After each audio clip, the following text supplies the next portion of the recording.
Groups and sets are two key features in Tableau that help in data transformation and solve business problems effectively. However, they may appear similar but are designed for very different purposes. Groups are used to combine multiple values under a single category. For example, here tennis, football, and cricket can be clubbed into a single label called sports, and Avengers, Harry Potter, and John Wick together under movies group. While sets, on the other hand, allow you to create logical subset of your data based on specific conditions. For instance, one set might include top 3 students who scored highest in mathematics, while another could focus on those who are at bottom 4 in science. Looking at these simple visuals, you can quickly differentiate how sets differ from groups. That's right, in Tableau, groups usually contain unique elements having nothing in common, while sets can have common elements as shown here. A student can be in both the sets, but tennis cannot be included in the movies group. We'll explore both of these in greater detail and see how they impact data transformations in Tableau. We'll also understand something called the parameter, which is another powerful feature that brings interactivity to your visualizations and dashboards. For example, here in sets, a parameter can be used to control how many top performing elements are displayed, like choosing the top 5 or top 10 students dynamically within a set. In this session, we'll walk through how groups, sets, and parameters work, how to create them, and most importantly, when and why to use each in your visual analysis. Also, we'll include Tooltip Interactivity that enables drill down into visualizations using Tableau's powerful tooltip features. We'll also discuss few more important concepts and cool Tableau features along with these main topics. Alright, we have got several exciting topics lined up for this video. So let's get started by quickly going over the agenda first. We'll begin exploring groups with a practical business case study, which is analyzing what portion of total sales comes from top 20% of total states and how much is contributed by remaining 80% of the states. After learning how to create and analyze groups, we'll move on to understanding the key differences between Tableau's groups and sets using simple geography-based examples to make the concept clear. Next, we will dive into the exciting world of sets and set operations by exploring business cases, starting with identifying states that have high profit margins. We'll see how sets play a crucial role in performing this type of analysis accurately while avoiding common pitfalls. Then we'll unlock the true power of sets by combining them with parameters, turning static sets into dynamic interactive tools that let us identify top performing elements in real time. Building on the same technical foundation of combining sets with parameters, we'll explore another business case, assisting the marketing team in segmenting customers who have high overall sales but rank among the least profitable. And finally, to reinforce the concept, you will revisit two visualizations from the previous section and enhance them using sets and parameters, and enable users to filter the visuals dynamically through input slider. I hope this gives you a rough idea of the exciting topics and business cases we'll be solving in this video. So let's jump in and begin by understanding what groups are in Tableau. Now, before we dive into creating groups in Tableau, let me first introduce a business problem that can be effectively solved using this groups feature. In this business scenario, we are trying to apply the classic Pareto 80-20 principle to figure out what percentage of total sales is generated by top 20% of high-performing states. Now, I suggest you to take a moment to pause and reframe the question in your own words before diving into why this analysis is important for the business. Now, why do you think this question matters from a business perspective? Let me share a few key points to help you build your understanding. The very first reason could be risk management and diversification. If a business is heavily dependent on just a few states, that's a risk, as any disruption in those regions could seriously impact overall performance. So it's smart to identify that early and look for ways to diversify and reduce that vulnerability. Another reason could be performance benchmarking. The top performing states can act as benchmarks. They give us a standard to measure the rest against and help identify which underperforming regions might need improvement. Sounds good? Also, feel free to add more points on why this analysis could be a game changer for the business. Alright, now let's break down how we can tackle this step by step. So the first things first. The question clearly points us towards two key fields we'll need from this dataset: states and sales. Now if you look closely at the question, it's clear that we are focusing on just two groups. One could be labeled as top 20% states and the other as other states. Our goal is to create a simple yet insightful visualization that shows what share of total sales each of these groups contributes. And what better way to showcase proportions than a clean, easy to read pie chart, right? So this is a kind of visualization we are aiming for to communicate the insights the question is asking. And to make it even more informative, we can enhance it using Tableau's Tooltip Interactivity feature. This allows us to link another visualization when we hover over these groups. For instance, if we want to know which specific states fall under this top 20% state group, we can simply hover over and get that detail instantly, making the chart both clean and interactive. Alright, let's jump into Tableau and walk through the steps to solve this question and build the visualization. So the first thing I'll do here in Tableau is check how many states we have got in the dataset. That's important because we need to figure out how many of them should fall under the top 20% category based on sales, right? So here I'm simply renaming the sheet to total states and then creating a number tile to display the total count. To do that, just drag this states field from the dimension section onto this text card. You'll notice it lists all the individual states but not the total number. So here's what we'll do next. Just right click on this states pill in the marks pane, hover over the measure and then select the count distinct. And just like that, Tableau now shows us the total. It means we have got 49 distinct states in our dataset. Now we need to quickly figure out how many states would fall in the top 20% group. So we just take 20% of 49, which gives us roughly 10 states. So it's clear, this group would include 10 states based on sales, while the second group can have remaining 39 states. Hope that makes sense. Alright, next up, we are going to build a visual that shows total sales by states in descending order. Why? Because before we actually create our two groups, we need to clearly see which 10 states are contributing the most to sales. Once we have that list, it becomes super easy to create these two groups. So let's go ahead and create a new sheet and name it Sales by States. For this one, we'll build a horizontal bar chart since it's clean and works well here, and I've already tried it. So here's what we'll do. First, drag the states field to the row shelf and then drag the sales field to the column shelf. Once the bar appears, hit this descending sort button to organize states from highest to lowest sales. We can also drop the sales field onto the text card in the marks pane. This way, each bar shows the exact sales figure right on it. So here you will see California leading the chart and North Dakota somewhere down at bottom. This gives us a perfect view to identify top 10 performers. Alright, next up, we need to create a group of the top 10 states. To do that, I'll manually select the top 10 bars from the chart. Just remember to hold down the Ctrl or Command key while clicking on each of these bars. Once you've selected the top 10 bars, just right click on any of them and choose the second last option from the menu that says Group. This will instantly group those states together into a new category. You'll notice the change right away. Just keep an eye on the data pane and the color legend. Tableau automatically names this new group something like State Group.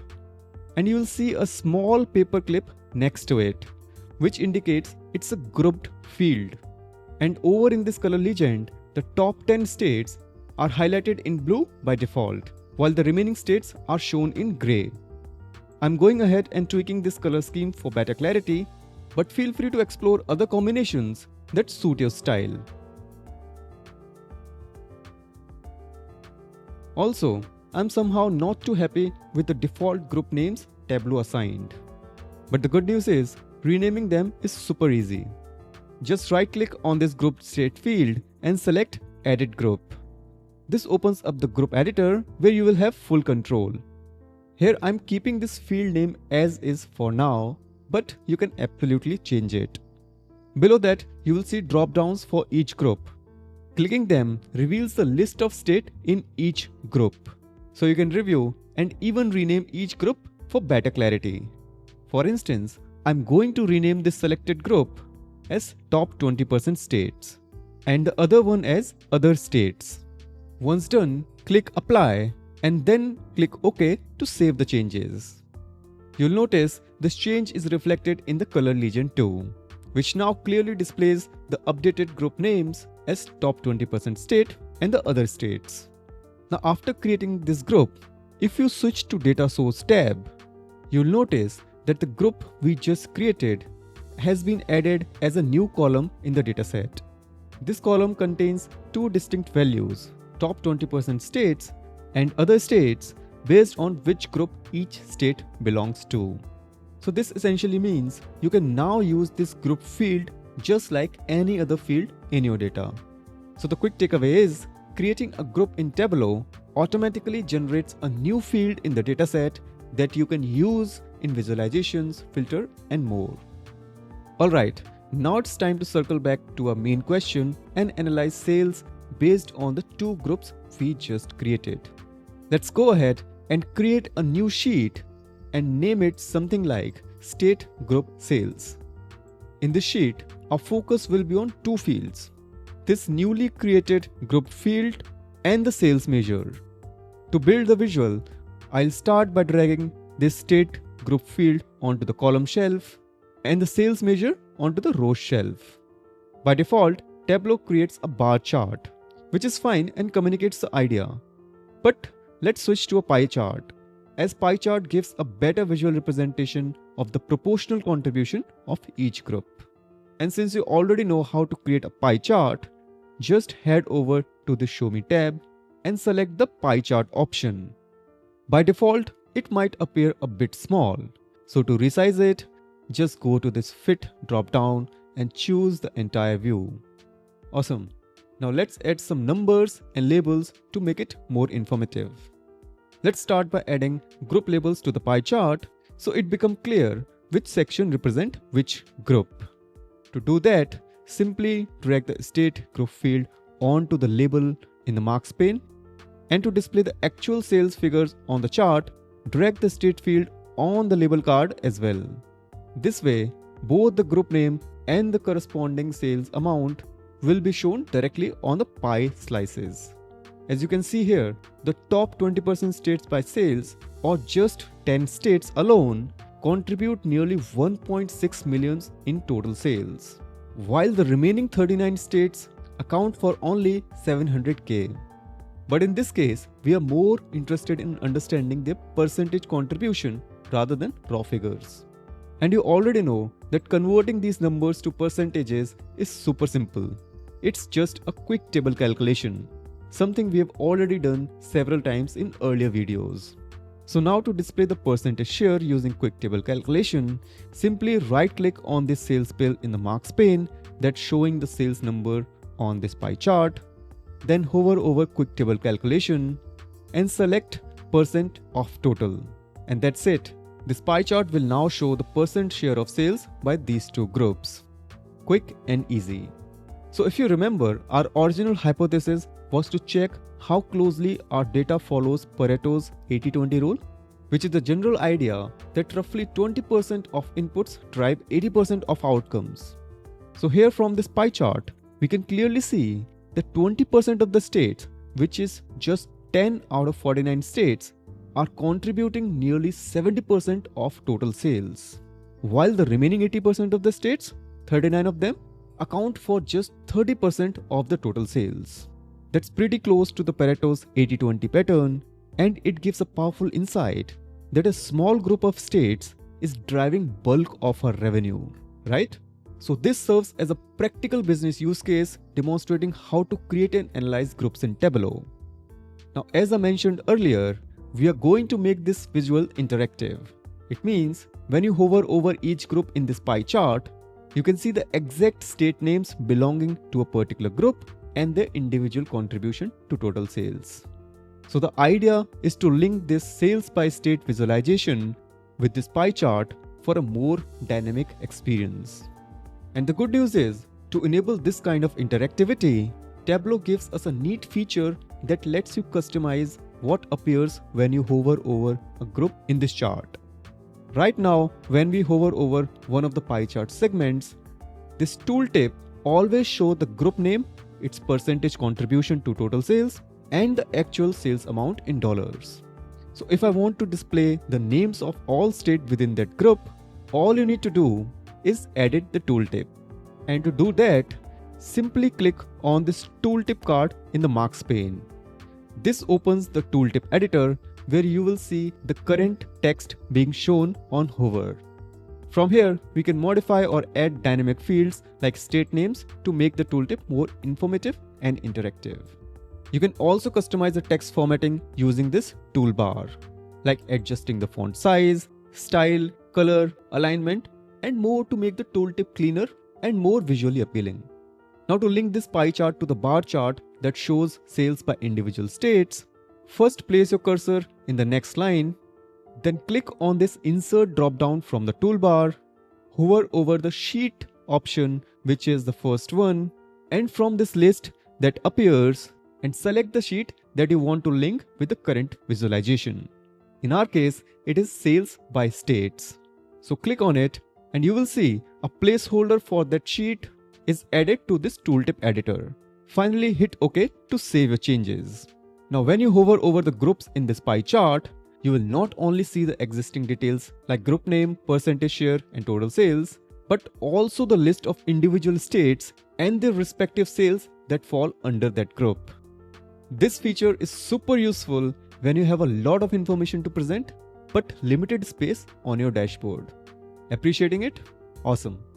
So that wraps up everything I wanted to share about creating groups and adding tooltip interactivity in Tableau. Now it's your turn. Go ahead, experiment creating your own groups and customizing tooltips to really get comfortable with the concept. The more you explore, the better you will get at it.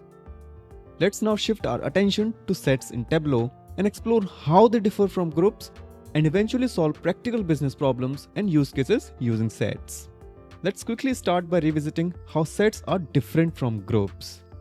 At the starting of the video, I briefly touched upon this with a simple analogy where I told you that groups like movies and sports usually don't share common elements, while sets can definitely have overlap. For example, this set A contains top 3 students in mathematics and set B includes bottom 4 students in science.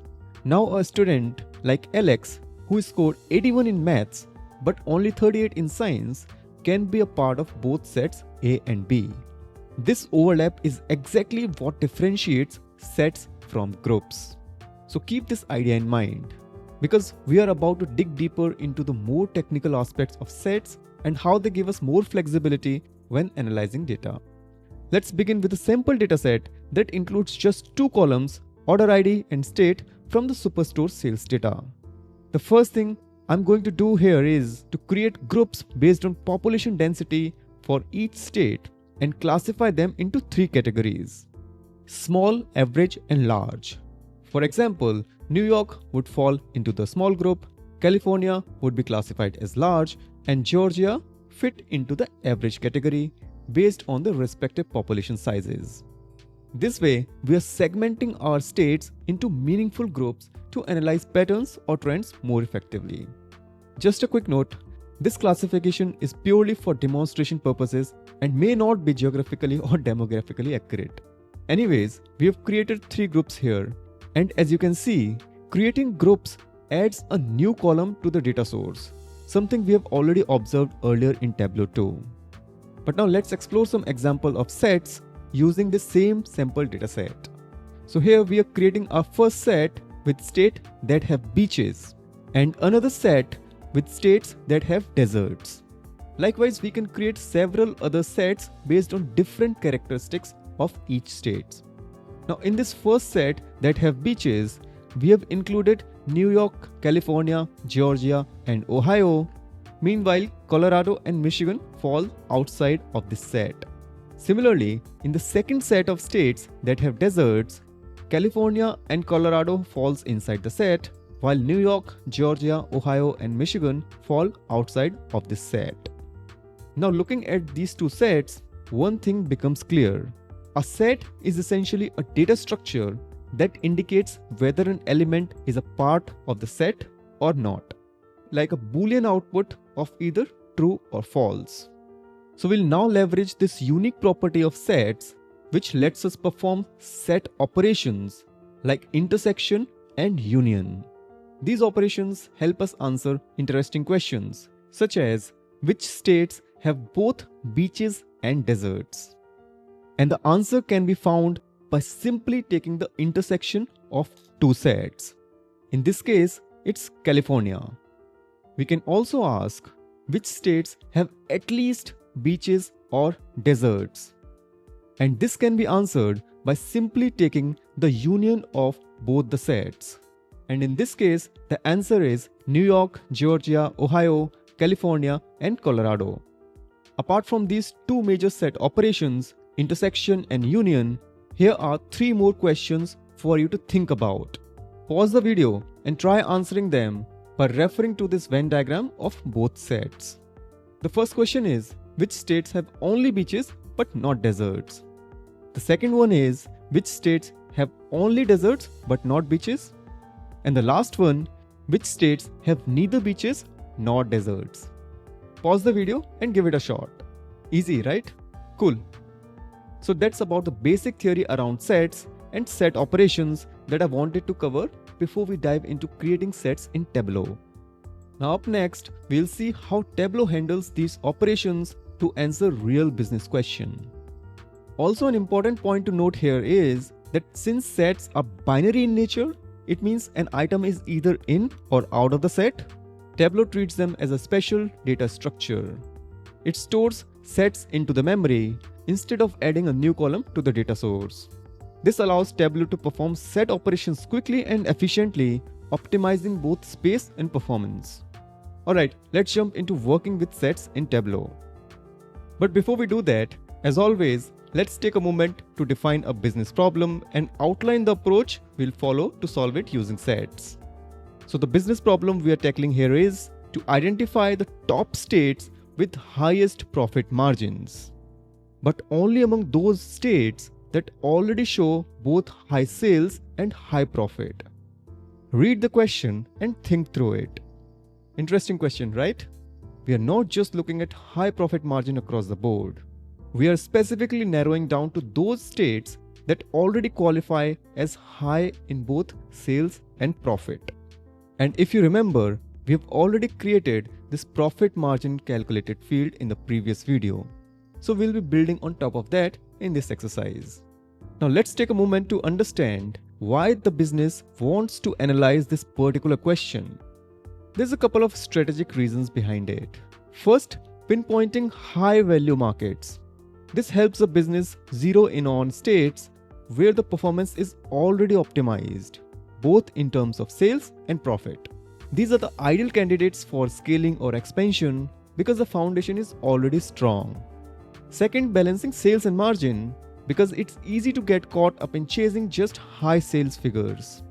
But this analysis ensures the business also keeps track of profit margins, encouraging sustainable growth rather than growth at any cost. So the question isn't just about numbers. It's a way to make strategic decisions based on a combination of volume and efficiency. Now let's start with the solution approach and truly understand what we are dealing with. So the question clearly points the need for the key data fields like states, sales, and profit. And just like we covered in the previous video, we'll begin our analysis by creating the profit margin, which is calculated as the ratio of total profit to total sales. We can build a basic visual by dragging the state fields to the column shelf and profit margin field to the row shelf. This will generate a simple bar chart showing state-wise profit margin percentages. I've also sorted the states so that those with highest profit margins appear at the top. Now let's take a closer look at what we are actually seeing, and more importantly, why some of these top-ranked states might not belong in the final report. To understand this, let me pose a simple question in front of you. So if a state shows a high profit margin, does that automatically mean it also has high profit and high sales? Think about it for a moment and feel free to replay the question if needed. So if your answer is no, then you're absolutely right. Let me explain with an example. When I add profit and sales label on top of these bars along with the profit margin percentages, it became very clear that even though District of Columbia shows the highest profit margin, its actual profit and sales figures are quite low. Now compare that with a state like Indiana. It might have a slightly lower profit margin, but its total profit and total sales are significantly higher. So from a business perspective, Indiana clearly stands out as a better performer. That's exactly why we are not chasing high profit margin percentages alone. We are only interested in states where high sales and high profit already exist. And then we compute profit margin for these states to refine our analysis. All good?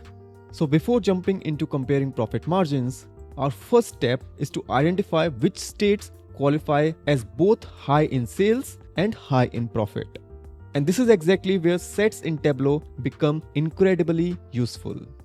Here's how we'll approach it.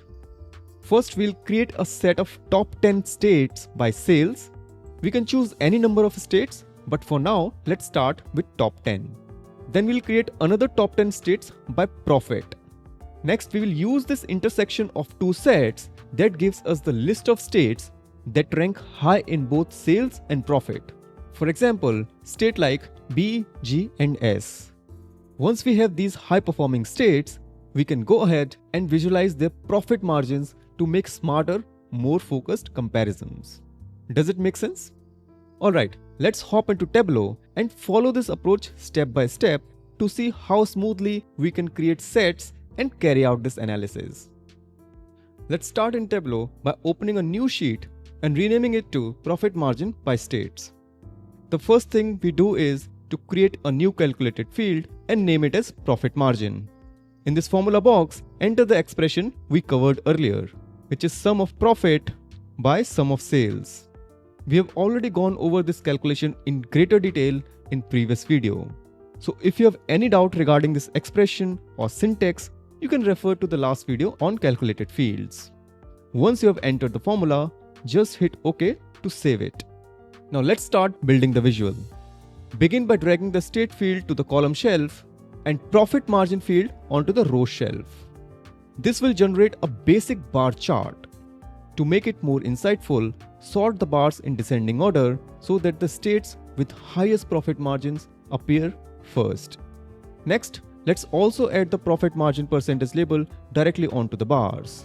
So drag this profit margin field onto the text card in the marks pane. This will display profit margin value for each state. Since the profit margin field we created is a ratio, so it appears as decimals.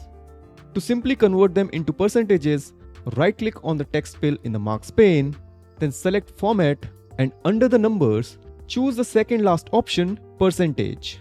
The profit margin value will now be shown as percentages for each state. Now it's time to filter out states that don't have high profit and high sales, just like we saw in the slide example. Comparing District of Columbia and Indiana, where a high profit margin didn't necessarily mean high overall profit or sales. Let's focus only on the states that truly perform well in both areas. So here's the simple strategy. We'll first start creating a set of top 10 states with the highest sales and then do the same for profit. To do this, go to the state field in the data pane, right-click on it, and under this third section, hover over Create and then click on Set. In the dialog box that opens, name this set as top states by sales set. And since we are focusing on sales performance, switch to this top tab in the dialog. Here choose this by field option. We can leave the first two drop down as it is, as we are looking for top state, and for now let's focus on top 10. But in the third drop down, which defaults to profit margin, change it to sales and keep the last drop down as sum. So these settings will give you the top 10 states based on sales. Now finally click OK to create the set. You will now see this set top state by sales appear in the data pane. And also notice this two intersecting circle symbol which indicates that this field is a set. Now to quickly test it out, let's create a temporary sheet for demonstration purpose. In this new sheet, start by dragging the state field onto the row shelf and drop the sales field onto the text mark on the canvas. Now to visualize which states are part of the set we just created and which aren't, drag the set directly onto the text mark straight on the canvas. This will indicate which states are in or out of the set. If you'd like to display only state that belongs to this set, simply drag the set onto the filter shelf. This will automatically filter out all other states and retain only the top 10 by sales. So this confirms that the set was created correctly. Alright, now let's switch back to our main sheet where we are working on the profit margin analysis. Now that we have created a first state set based on sales, let's repeat the same steps to create a set based on profit field. Right-click on the state field in the data pane, hover over create and select set. This time, name the set to top state by profit. Then go to this top tab, select by field and keep everything else same. Just change the field from profit margin to profit. Once done, click OK to create the set. Alright, now that we have created both the sets, it's time to give this visualization its final touch by displaying the profit margin only for the states that appear in both sets.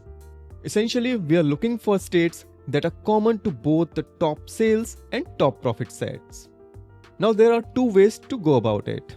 The first approach is to simply drag both the sets to the filters pane one by one. This will filter the data to only those states present in both sets, which is effectively performing an intersection, and we get a final output. There's nothing wrong in this approach. However, I would like to show you a more professional and standardized method to achieve this intersection by combining the sets directly. So to do this, first remove both sets from the filters pane, one at a time. Now to combine these two sets and create an intersection, select both sets by holding down Ctrl or Command button and clicking on them. Then right-click on either one and choose Create Combined Set. And in this dialog box, name this new combined set as Top States by Sales and Profit Set. And as we discussed earlier in the theory part, choose the second option, the one with intersection symbol, to include only the states that are common to both sets. And finally click OK to create the combined set. Now that a combined set is ready, let's put it to work.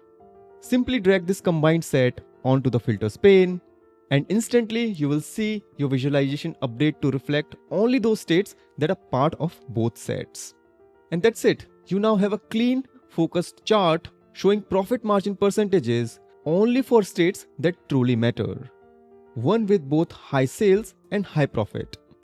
And finally, I'll go ahead and add the sales and profit values on top of each bar along with a bit of label customization.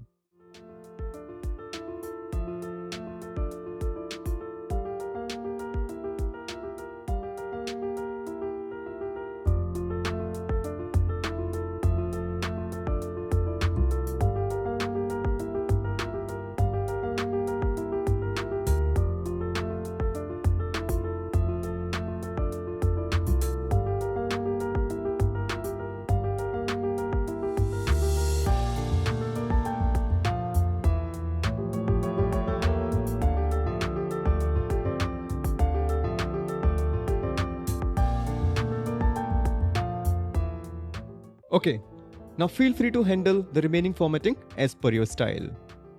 So this looks great. There are 5 states that appear in both top 10 states by sales and top 10 states by profit sets.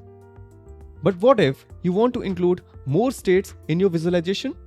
So to do that, we simply need to increase the count of top states in either of the sets. For example, instead of selecting top 10 states by sales, let's increase this number up to 20 and click OK. Now you will notice the visualization updates to show states that are in common between top 20 states by sales set and top 10 states by profit set. So this kind of behavior, where we are manually changing the number, makes the set somewhat rigid, which is why we call these type of sets as static sets. Now wouldn't it be great if we can update this numeric value more dynamically without having to manually edit the set and enter it each time? Well, yes, we can. There's a way to do exactly that. So this brings us to the concept of dynamic sets, which is powered by another powerful feature in Tableau called parameters. So let's quickly understand what we mean by dynamic sets and parameters in Tableau. Let's first quickly revisit how we created those sets and why we are referring to them as static sets. We built 2 separate sets, one for top 10 state by sales and another for top 10 states by profit. Then we visualize the profit margin percentages for the states common to both sets.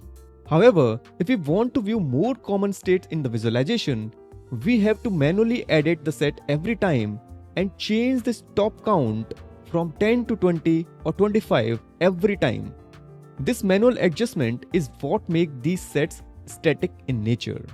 So instead of relying on this rigid manual approach, our goal is now to make these sets dynamic. That means we should be able to quickly increase or decrease this number of top states and instantly see the visual updates. This is where Tableau's parameter feature comes in. It allows us to adjust these top values on the fly using a simple slider. So if we want to view top 20 states by sales or profit dynamically, all we have to do is slide this to the desired value of n and the visualization updates automatically. I hope you got some theoretical idea about how parameters make these sets dynamic in nature. So let me quickly show you how to create parameter slider and connect it to both sets and make them truly dynamic in nature. Alright, let's create a first parameter in Tableau. First, go to the data pane drop-down and click on the second option which says Create Parameter. And in the dialog box that pops up, give it a meaningful name like top n states. You can really name it anything like X, Y or Z, it's up to you. Under this data type drop-down, select integer since we are dealing with a count of states. Now under allowable values, choose range as this lets us control the parameter value more precisely. We can fix the minimum value to 5, so a set will always include at least 5 states, and the maximum to something like 40. Also keep the step size as 1 so you can adjust the value by 1 unit incrementally. Once done, just hit OK and look at the left bottom of the data pane. We have got our parameter ready. Now let's go ahead and display the parameter slider to see it in action. To do this, simply right click on the parameter and choose the second option, Show Parameter. This will bring up the parameter slider, usually at the top right corner of your visualization. Now you can adjust the slider freely and change the values on the fly, depending on what you want to explore. Pretty convenient, right? But hold on. Changing the parameter slider or its value isn't affecting the visualization yet. And that's because we haven't connected our parameter to any of these sets. Right now, both sets still have a fixed number of states in them. For example, if you edit the top state by sales set, you will notice it is still showing the top 20 states based on sales. This value is hard-coded over here. Now to make it more dynamic, we need to link this set to the parameter we just created. And here's how to do it. Instead of typing this number manually in the box, click on this drop down beside it And here you will see the name of the parameter in the list, which is top end states. Select it and that's it. Your set is now connected to the parameter. Click apply and then click OK and you're all set. So this is how we made our first set, which is top state by sales, fully dynamic by connecting it to the parameter we just created. And to test it out, let's switch to the sheet 5 we created earlier, which shows the states included in this set. Here also, right-click on the parameter and select Show Parameter to display the slider. And as you adjust the slider, you will notice the visualization or this table updates in real time, clearly reflecting the changes based on the parameter value. Cool? Now let's go ahead and link our second set, which is top state by profit, to the same parameter and making it dynamic too.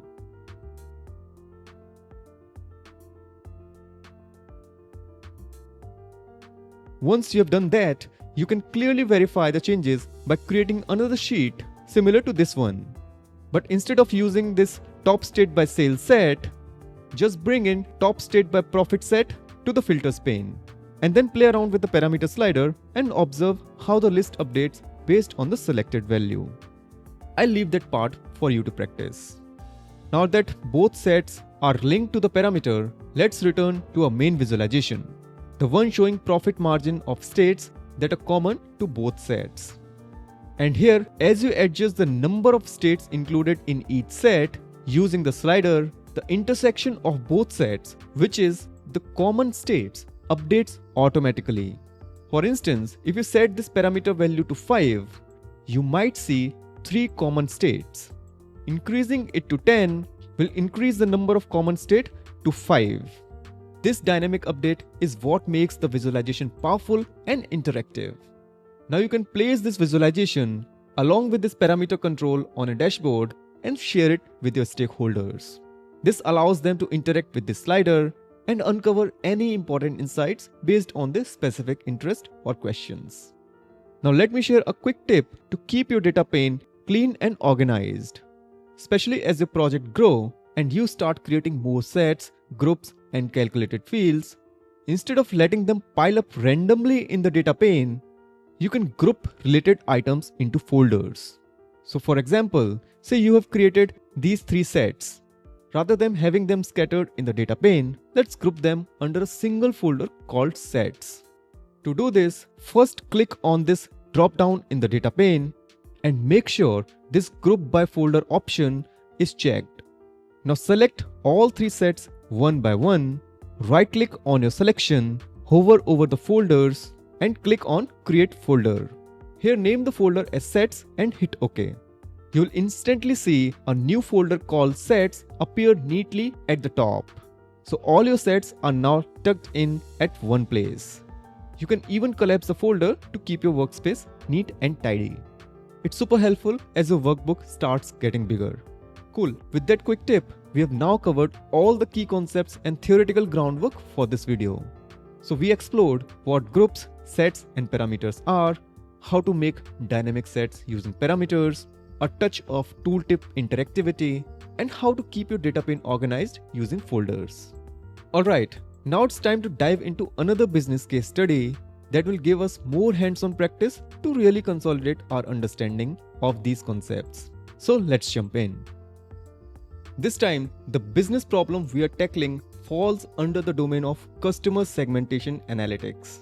So here our goal is to simply identify a segment of potential customers who are ideal targets for an upcoming marketing campaign. We'll use the same concepts we just learned, such as sets and parameters, to slice through the data and pinpoint high-value customer segments that marketing team can focus on. So let's get started. In this case, the business is aiming to identify approximately 25 to 30 customers who meet the following criteria. They have some of the highest lifetime sales but have contributed the lowest overall profit. The objective is to extract their names and customer IDs, and these selected customers will then be the focus of a special promotional campaign. And the marketing team will conduct a deeper analysis of their spending patterns or behavior. Now, before we dive into the solution approach, let's first understand why the business is focusing on this particular customer segment. First up, it's about recovering lost profit from high spending customers by targeting them. So we are trying to convert all those high sales into real meaningful profit. Second, it's also about boosting customer lifetime value or CLV. So the smart personalized promotions can encourage these customers to make more profitable purchases over time. Now this business metric, customer lifetime value or CLV, is super important for any B2C company. If it's new to you, it's definitely worth reading upon. It's one of those key metrics that actually puts a number on how valuable a customer is from the business perspective. So go ahead and do a quick Google search or ask your favorite AI model to get a better grasp of this metric. Alright, now let's dive into the solution approach. As always, we'll start by carefully reading the question to understand what is being asked and then identify data fields we need for this analysis. And in this case, it's pretty straightforward. We need customer ID and name fields along with two key measures which are sales and profit. So that's all we need, right? And if you followed the last case study carefully and read this question closely, you are probably already thinking about using sets and parameters to approach this problem. And that's exactly the right direction. So feel free to pause here, try laying out your own approach before we walk through the solution blueprint. So here's the idea. We'll create two sets of customers. The first set will include the top customers by sales, and the second set will capture those who are at the bottom in terms of profitability. And finally, the customers who appear in both sets, A and B, that is those who have high lifetime sales and low overall profit, are exactly the kind of customers we are looking for. Take Sean Miller for example. He made a purchase worth around $25,000, but his overall profit contribution is nearly minus $2,000. That's a classic case of high sales but negative profitability. Similarly, we have customers like Becky Martin and Grant Thornton who show a similar pattern. So these are the potential customers whose details like customer ID, customer name, sales and profit values we need to filter out and share this with marketing team for further outreach and communication. Cool? So I hope you are clear on what our final goal and approach is. Now from these sample sets we just explored, we could only identify 3 common customers. But since marketing team is looking for around 25 to 30 such customers, all we need to do is dynamically increase the size of both sets using parameters, right? Once we reach the target range of 25 to 30 overlapping customers, we are good to go and can share the final list with the marketing team. Alright, now I would suggest you to completely pause the video here and try solving this exercise in Tableau on your own. It's quite similar to the previous case study we just walked through. If you get stuck at any point, feel free to replay the last question and refer it for solving this case study. Simply doing this hands-on will really help reinforce your understanding of these concepts. Awesome, I really hope you gave it a shot on your own. But if not, no worries. Let's now focus on how we can implement all these steps in Tableau together. Now here in Tableau, we'll begin by creating a new sheet. Let's name it Customer Segmentation. First, we'll start by building the structure of the final reporting table by bringing in key fields such as customer ID, customer name, sales and profit. Once that in place, we'll apply filters using sets and parameters to narrow down this table to only those potential customers we are targeting. First, drag the customer ID to the row shelf and include all members. Right next to it, drag the name field to the row shelf and again include all members. Now take the measures such as sales and profit and drop them one by one onto the text area on the canvas.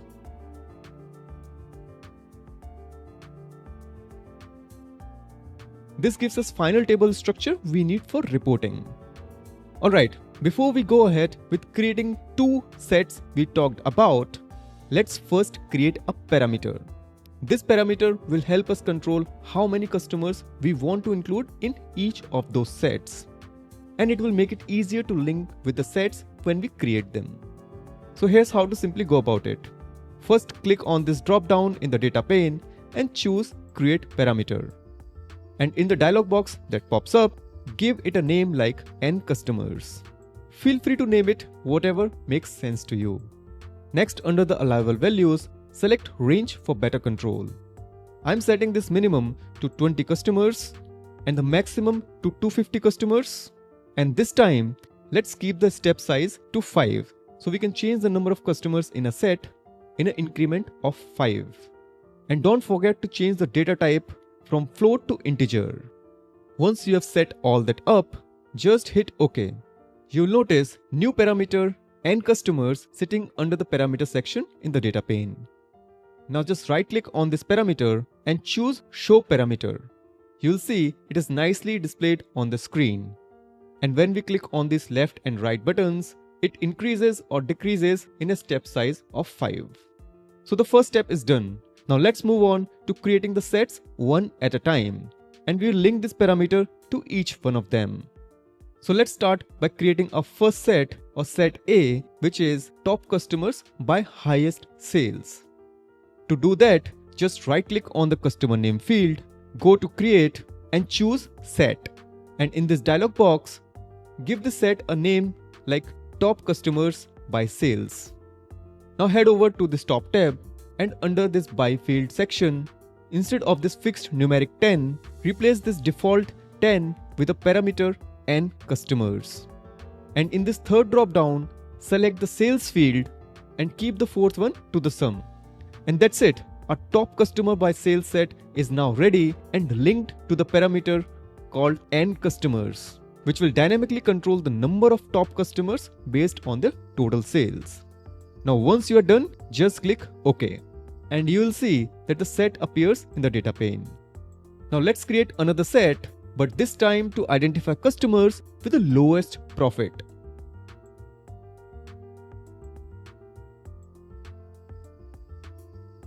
We have followed the same steps, but instead of selecting the top customers while creating the set, we have chosen the bottom option. Just hit OK, and now you will notice both sets are listed in the data pane. So as per our approach, it's time to create a combined set that captures the customers common to both of these individual sets. So just like we did it earlier, go ahead and select both sets, right click and then choose Create Combined Set. In the dialog box, name this combined set to something like high sales and low profit customers. And then from this list, select the second set operation. This one gives you the shared members in both sets. Once done, hit OK. Now that the combined set to identify common customers is ready, just drag it to the filters pane, and as soon as you drop it, you'll notice the table view changes. So what this means is, we are now seeing the customers who are present in both sets. And each of these individual sets contain 20 customers, one set with 20 customers that generated highest sales, and the other set with the bottom 20 lowest profit generators. So essentially, these are the two customers that overlap in both. And as you increase the number of customers using this parameter slider, both sets will adjust and the number of common members will also increase. And you will start to see more overlapping customers in the view as the table updates automatically based on that overlap. I hope all of this is making sense so far. So as per a marketing team request, we need to forward these details of about 25 to 30 customers. Now one way is to simply adjust this parameter slider and manually count the number of customers, and once you are happy with the count, you can send the data over. But why do this counting manually when Tableau already offers powerful features to make this counting easier? We just need to know how to use these functionalities smartly. And that's where the concept of indexing comes in. So basically, we'll create a new field that's sole purpose is to show serial numbers or row counts for this table, helping us easily track how many customers are being shown over here. So like I mentioned, we are creating a new field. Now if you remember, how do we create a new field with a custom function? Exactly, we can do so by using calculated field option. So just head over to the data pane drop-down, click on create calculated field and name this field to something like index. And in the formula editor, simply use the function index and that's it. You can also check out the quick documentation of this index function right here if you are interested. Now once you are done, just hit OK. Now go ahead and drag this index field onto the view, placing it right next to the profit column. Adjust the layout if needed. You will now clearly see the index values as in this case. So currently there are 27 customers displayed on the view, which we can confirm by checking the last value in the index column. Now it's super easy to increase or decrease the parameter value of the slider and stop once you are around the number requested by the marketing team, say between 25 to 30 customers. Once you are there, you can directly share this filtered list with the team. Alright, that's everything I wanted to walk you through for solving this business use case using Tableau. And that wraps up the content for this video. The concepts we covered here are super useful. They give you full control over your visualization using sets and filters. And with that in mind, here are few quick homework exercises for you. Try applying the same approach using different types of special charts. We have already gone over how to create these type of charts in previous sections videos. So here you just need to build on top of that. First, go ahead and create a tree map which shows subcategory wise sales and profit. Then just like we did earlier, use sets and parameter to dynamically filter this chart. The idea is to use this parameter slider to control how many top subcategories are displayed on this chart. So do try to link this tree map with a parameter and see how the visualization updates dynamically. Next, remember this word cloud visualization that shows frequently occurring city names? Where the more frequent a city is, the larger it appears. Now apply the same logic over here as well. Create a parameter control that filters a set of most frequent cities based on their count. So the visualization only shows some top cities. This will make the word cloud cleaner and more presentable by removing the less frequent city names from the view. Alright, definitely give these fun exercises a shot right after this video. I'm sure you will enjoy them and really consolidate your understanding of this cool concept of sets and parameters in Tableau. With that said, let's wrap up this video here and I'll see you in the next one.